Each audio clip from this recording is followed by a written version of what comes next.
Hello दोस्तों, स्वागत है आपका आपके ही चैनल फार्मेसी नॉलेज में। आज का हमारा सब्जेक्ट है फार्मास्यूटिकल जूरिस्प्रूडेंस, जो कि बी फार्मा थर्ड और फोर्थ सेमेस्टर में and D pharma second year में है।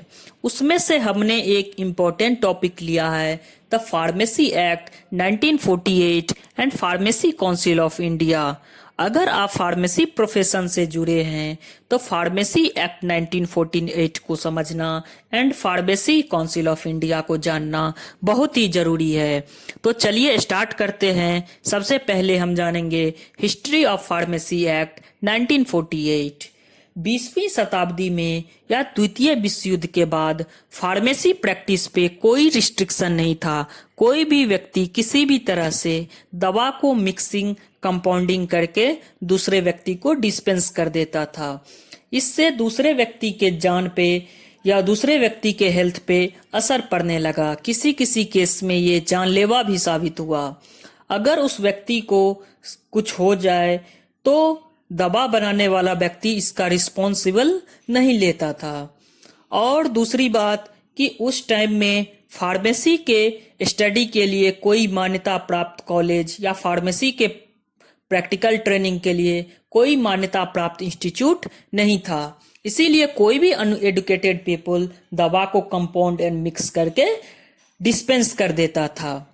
तो इसी सब बात को ध्यान में रखते हुए एक कानून का बनना बहुत ही जरूरी था, ताकि फार्मेसी के प्रोफेशन पे रेगुलेट हो सके, फार्मेसी के प्रोफेशन पे कंट्रोल हो सके और फार्मेसी के स्टडी और प्रैक्टिस के लिए प्रॉपर कॉलेज और प्रैक्टिस सेंटर का निर्माण होना चाहिए।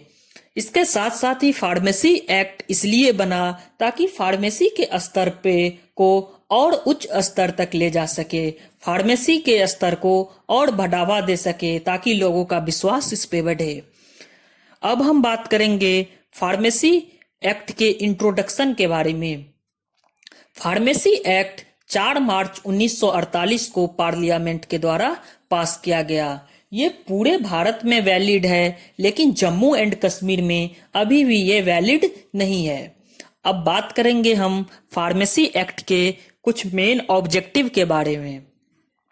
फार्मेसी एक्ट इसलिए बनाया गया कि अगर कोई व्यक्ति फार्मेसी प्रोफेशन में इंटर करना चाहता है, जाना चाहता है या फार्मेसी का प्रैक्टिस करना चाहता है, तो उसके लिए प्रॉपर एजुकेशनल सिस्टम बनाया जाए या फिर उसके प्रैक्टिकल ट्रेनिंग के लिए एक इंस्टीट्यूट बनाया जाए ताकि वो अपना फार्मेसी प्रैक्टिस कर सके। इसके साथ साथ ही भारत में फार्मेसी प्रोफेशन का उतना मान्यता नहीं था, तो इसके स्तर को उठाने के लिए, इसको एक उच्च स्तर तक ले जाने के लिए फार्मेसी एक्ट का निर्माण किया गया।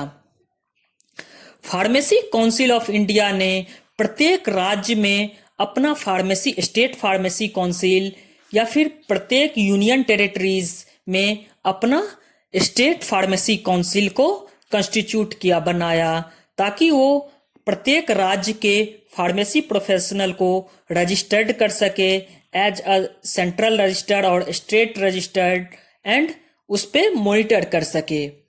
अब हम बात करेंगे फार्मेसी एक्ट के तहत कुछ डिफिनीशन दिया गया, जिसमें फर्स्ट डेफिनेशन है central council. Central council means pharmacy council of India, जो कि सेंट्रल गवर्नमेंट के तहत आता है। Second definition is state council. Pharmacy council of India ने प्रत्येक राज्य में अपना एक स्टेट फार्मेसी काउंसिल का गठन किया है, ताकि वो रजिस्टर्ड फार्मासिस्ट को मॉनिटर कर सके। Third definition is central registered. इसमें ये बताया गया है कि प्रत्येक राज्य के जो भी फार्मासिस्ट है उनको मेंटेन करने के लिए एक प्रॉपर रजिस्टर्ड होना चाहिए, जो कि सेंट्रल काउंसिल में रहता है। उसमें उसका प्रत्येक रजिस्टर्ड फार्मासिस्ट का नाम और उसको मॉनिटर करने के लिए लिखा जाता है। Fourth definition is medical practitioner. Medical practitioner से हम यहाँ बात करेंगे रजिस्टर्ड मेडिकल प्रैक्टिशनर से। उसे कहते हैं जो कि स्टेट मेडिकल काउंसिल में वो रजिस्टर्ड करवाया हो और किसी भी मेडिकल कॉलेज जो कि मेडिकल काउंसिल ऑफ इंडिया से मान्यता प्राप्त हो, उससे उसने अंडर ग्रेजुएट मेडिकल का कोर्स किया हो, उससे हम रजिस्टर्ड मेडिकल प्रैक्टिशनर कहेंगे। Fifth definition is registered pharmacist. Registered pharmacist हम उसे कहेंगे जिसका नाम एक लंबे समय से किसी भी राज्य के अंदर स्टेट फार्मेसी रजिस्टर में नाम उसका दर्ज हो और वो अपना फार्मेसी का स्टडी, फार्मेसी का प्रोफेशन या फार्मेसी का बिजनेस उस राज्य में करता आया हो, तो उस के हिसाब से हम उसे रजिस्टर्ड फार्मासिस्ट कहेंगे। चलिए अब हम बात करेंगे नेक्स्ट और important topic pharmacy council of India के बारे में। Pharmacy council of India pharmacy के एजुकेशन और प्रोफेशन को रेगुलेट करता है। Pharmacy council of India graduate level तक, इट मीन्स डिप्लोमा से लेके ग्रेजुएशन लेवल तक फार्मेसी के एजुकेशन और प्रोफेशन को रेगुलेट करता है। और एक ये स्टैट्यूटरी बॉडी है, इंडिपेंडेंट बॉडी है, जो कि फार्मेसी एक्ट के द्वारा बनाया गया था, फार्मेसी काउंसिल ऑफ इंडिया। ये पार्लियामेंट के द्वारा 1948 में पास किया गया था और फार्मेसी एक्ट के द्वारा ये फार्मेसी काउंसिल ऑफ इंडिया चलाया जाता है। फार्मेसी काउंसिल ऑफ इंडिया का चुनाव हर एक 5 साल पे किया जाता है। एक फार्मेसी काउंसिल ऑफ इंडिया में जितने भी सदस्य होते हैं उसका चुनाव प्रत्येक 5 वर्ष तक किया जाता है। प्रत्येक का कार्यकाल 5 साल होता है। 5 साल बाद आप फिर इसका चुनाव होता है। अब हम बात करेंगे कंपोजिशन ऑफ पीसीआई कि पीसीआई में कौन कौन से कंपोजिशन होते हैं, किस किस सदस्य मिलके एक फार्मेसी काउंसिल ऑफ इंडिया का गठन होता है। तो इसके मेन 3 कंपोजिशन है। First one is elected member, जिसे हम जैसे रजिस्टर्ड फार्मासिस्ट इलेक्शन के द्वारा चुनते हैं। Second one is nominated member, जिसे राज्य सरकार या केंद्र सरकार या फिर वेरियस यूजीसी या एआईसीटीई नॉमिनेट करता है। Third one is ex officio member, अगर कोई उच्च पद पे है, कोई भी स्टेट फार्मेसी काउंसिल में या फिर मेडिकल लाइन में कोई उच्च पद पे है, वो एक्स ऑफिशियल मेंबर होता है पीसीआई का। चलिए अब हम एक एक करके बात करेंगे कंपोजिशन ऑफ पीसीआई में। तो फर्स्ट इज इलेक्टेड मेंबर, जिसे हम जैसे रजिस्टर्ड फार्मासिस्ट इलेक्ट करते हैं। तो उसका जो फर्स्ट है उसमें 6 टीचर्स मीन्स किसी भी इलेक्टेड किया जाता है। यूनिवर्सिटी ग्रांट कमीशन यूजीसी के द्वारा 6 टीचर को इलेक्ट किया जाता है और वो 6 टीचर किसी भी कॉलेज से या फिर किसी भी फार्मेसी कॉलेज से, चाहे वो डिग्री का हो या फिर डिप्लोमा का हो, उस कॉलेज के 6 टीचर को यूजीसी यूनिवर्सिटी ग्रांट कमीशन के द्वारा इलेक्ट किया जाता है। और उस 6 टीचर में एक स्पेशलिटी होना चाहिए कि या तो वो फार्मास्यूटिकल केमिस्ट्री या फार्माकोलॉजी या फार्माकोग्नोसी सब्जेक्ट का टीचर हो, तभी उसे यूजीसी किसी फार्मेसी कॉलेज से इलेक्ट करेगा। Second one is 1 member from state pharmacy council. Pharmacy council of India ने प्रत्येक स्टेट में अपना स्टेट फार्मेसी काउंसिल बनाया है, तो प्रत्येक स्टेट से एक व्यक्ति मेंबर होगा और वो व्यक्ति रजिस्टर्ड फार्मासिस्ट होना चाहिए।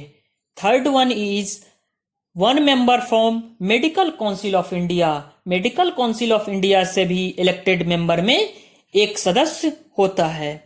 नेक्स्ट इज नॉमिनेटेड मेंबर, जिसे सेंट्रल गवर्नमेंट या स्टेट गवर्नमेंट नॉमिनेट करता है। तो उसमें फर्स्ट है 6 member nominated by central government of India. 6 सदस्य को भारत सरकार चुनती है, जिसमें से 4 सदस्य को डिप्लोमा इन फार्मेसी या फिर डिग्री इन फार्मेसी का होना बहुत ही जरूरी है। और वो सदस्य फार्मेसी के प्रोफेशन में या फिर फार्मास्यूटिकल केमिस्ट्री का अध्ययन जरूर करता हो, तभी उसे केंद्र सरकार चुनती है। Next one is 1 member nominated by university grant commission. UGC के द्वारा भी एक सदस्य का नॉमिनेट किया जाता है। Next one is 1 member from all India council of technical education. All India AICTE के द्वारा भी एक सदस्य का नॉमिनेट किया जाता है। And next one is 1 member from each state government और यूनियन टेरिटरीज। प्रत्येक राज्य सरकार या प्रत्येक यूनियन टेरिटरीज से भी एक रजिस्टर्ड फार्मासिस्ट को एज अ मेंबर चुना जाता है नॉमिनेटेड मेंबर में। And the next one is ex officio member.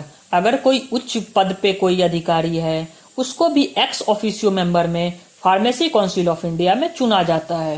Ex officio member की बात करें तो फर्स्ट में the director general of health service, उस इंडिया के director general of health service को पीसीआई का एक्स ऑफिशियो मेंबर बनाया जाता है।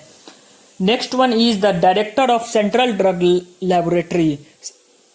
सेंट्रल ड्रग लेबोरेटरी के डायरेक्टर को भी एक्स ऑफिशियो मेंबर बनाया जाता है। And the last one is the drug controller of India. Drug controller of India को भी एज एक्स ऑफिशियो मेंबर बनाया जाता है। ड्रग कंट्रोलर ऑफ इंडिया को ड्रग मॉनिटर पे सारा control drug controller of India का ही होता है। और एक और उसमें है जो एक एग्जीक्यूटिव कमेटी का निर्माण होता है फार्मेसी काउंसिल ऑफ इंडिया में। एग्जीक्यूटिव कमेटी में मेनली प्रेसिडेंट, वाइस प्रेसिडेंट और 5 अन्य सदस्य होते हैं। प्रेसिडेंट और वाइस प्रेसिडेंट को इन्हीं सारे मेंबर इलेक्ट करते हैं। इन्हीं सारे चुने गए मेंबर्स में चुनाव करके एक को वाइस प्रेसिडेंट और एक को प्रेसिडेंट बनाया जाता है। अब हम बात करेंगे फार्मेसी काउंसिल ऑफ इंडिया के फंक्शन के बारे में, फंक्शन ऑफ पीसीआई और ड्यूटी ऑफ पीसीआई के बारे में। तो फर्स्ट जो इसका फंक्शन है to prescribe minimum standard of education required for a qualifying as a pharmacist. एक फार्मासिस्ट बनने के लिए क्या मिनिमम स्टैंडर्ड होना चाहिए उसको ये प्रिस्क्राइब करती है ये पीसीआई कि आप फार्मासिस्ट कैसे बने, कितने दिन का कोर्स होना चाहिए, उस कोर्स के दौरान आपका क्या सिलेबस होना चाहिए, या फिर आपको कैसे प्रैक्टिकल ट्रेनिंग करना चाहिए एज ए फार्मासिस्ट, उसके बारे में पीसीआई ने बताया है। Second function is framing of education regulation. Education regulation का बनाना फार्मेसी काउंसिल ऑफ इंडिया का मेन फंक्शन था, जिसमें इन्होंने बताया है कि फार्मेसी को एजुकेशन को कैसे बनाया जाए, कैसे सेटअप किया जाए फार्मेसी के एजुकेशन को। फार्मेसी के एजुकेशन में, फार्मेसी के कोर्स में क्या क्या सब्जेक्ट पढ़ाया जाए, उसके बाद कोर्स पढ़ाने के बाद उसको प्रैक्टिकल ट्रेनिंग कैसे किया जाए, इसके बारे में इन्होंने एजुकेशन रेगुलेशन सेट किया है। जैसे डी फार्मा का ही आप एग्जांपल ले लो तो फार्मेसी काउंसिल ऑफ इंडिया ने डी फार्मा के लिए एजुकेशन 2 साल का रखा है। 2 साल कंप्लीट होने के बाद उसे प्रैक्टिकल ट्रेनिंग करना पड़ता है। इसी तरह से बी फार्मा के लिए भी एजुकेशन रेगुलेशन पीसीआई ने सेटअप किया है। Next one is inspection of pharmacy institution.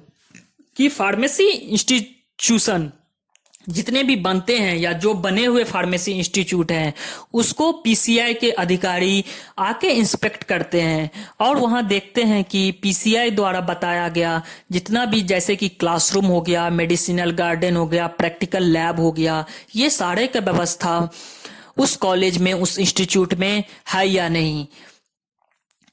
तो इन सब के बारे में भी पीसीआई बताती है। Next one is to approve the course of study and examination of pharmacist. It means pharmacist का जो एकेडमिक सेशन होता है उसमें क्या कोर्स ऑफ स्टडी किया जाए। जैसे first year of D pharma में फार्मास्यूटिक्स, फार्माकोग्नोसी, फार्मास्यूटिकल केमिस्ट्री, या फिर सेकेंड ईयर में फार्माकोलॉजी, फार्मास्यूटिकल जूरिस्प्रूडेंस, तो इन सभी के बारे में फार्मेसी काउंसिल ऑफ इंडिया बताती है कि फार्मासिस्ट बनने के लिए उसके कोर्स ऑफ स्टडी के दौरान कौन कौन से सब्जेक्ट होना चाहिए, या फिर उसके ट्रेनिंग सेशन में किस किस तरह से ट्रेनिंग करना चाहिए।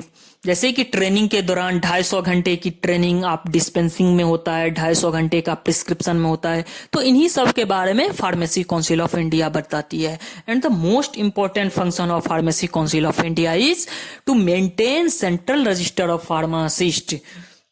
फार्मेसी काउंसिल ऑफ इंडिया जितने भी फार्मासिस्ट हैं उसको मेंटेन करने के लिए एक सेंट्रल रजिस्टर बनाती है, जिसमें फार्मासिस्ट का सारा डिटेल्स और उसको मॉनिटर करने के लिए सारे रूल्स और रेगुलेशन लिखे होते हैं। थैंक यू दोस्तों।